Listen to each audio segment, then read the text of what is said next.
అరరే వీళ్ళ తాగుట్ల మన్నువాడ వీళ్ళ తాగుడు దరగవాడ ఎవరు కనిపెట్టిర్రో ఏమో ఈ తాగుడు పాడుగాను. తాగితే మనుషులు లెక్కనే ఉండరమ్మా.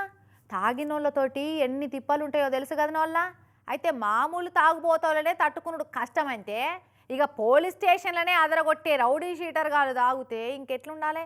ఇక చూడుర్రి పోలీసు వాళ్ళని ఎట్లా అదరగొడుతున్నారో ఈ తాగుబోతు రౌడీ షీటర్లు. ఓరి వీళ్ళ తాగుడెత్తుకపోనో చూస్తున్నారా పోలీసు వాళ్ళను ఎట్లా దమ్ము చేస్తున్నారో. బుషోట్లు ఇప్పుకొని బైరాగేశాలు కట్టిన ఈ ఇద్దరు తాగుబోతు బద్మాషోళ్ళు కుర్చీని మడత పెట్టి కారు డిక్కిలా దోషేద్దామని పోలీసు వాళ్ళు ట్రై చేస్తుంటే వాడు అస్సలే ఆగుతలేడు. వీళ్ళు లోపలికి నెట్టా వాడు బయటికి రాను. దమ్మయ్యారు పోలీసు వాళ్ళే. నిజామాబాద్ జిల్లా బోధనపట్నంలో అయింది ఇట్లా.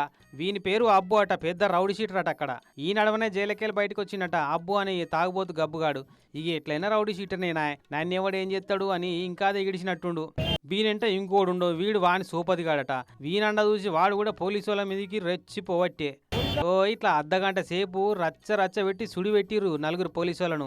ఇదే పోలీస్ టౌన్ లోపట్నైతేనా ఈ పాటికి కోడి బొక్కలు ఇరిచినట్టు ఇరిచేసి కుమ్మెద్దురు కావచ్చు, కానీ పబ్లిక్లో కొట్టొద్దని ఓపిక పడతా ఉన్నారు. ఇక ఎంతకని ఓపిక పడతారు, లాస్ట్కు లాఠీలకు గట్టిగానే పని చెప్పి సీట్లు చినిగేటట్టు అందుకున్నారు ఇట్లా. ఇక అప్పుడే అక్కడ ఎస్ఐ గారు వచ్చి పరిస్థితిని అదుపులోకి తెచ్చి ఇద్దరిని స్టేషన్కు పట్టుకపోయారు. ఇక తెల్లారేదాకా తాగింది దించే పని పెట్టుకున్నారు కావచ్చు.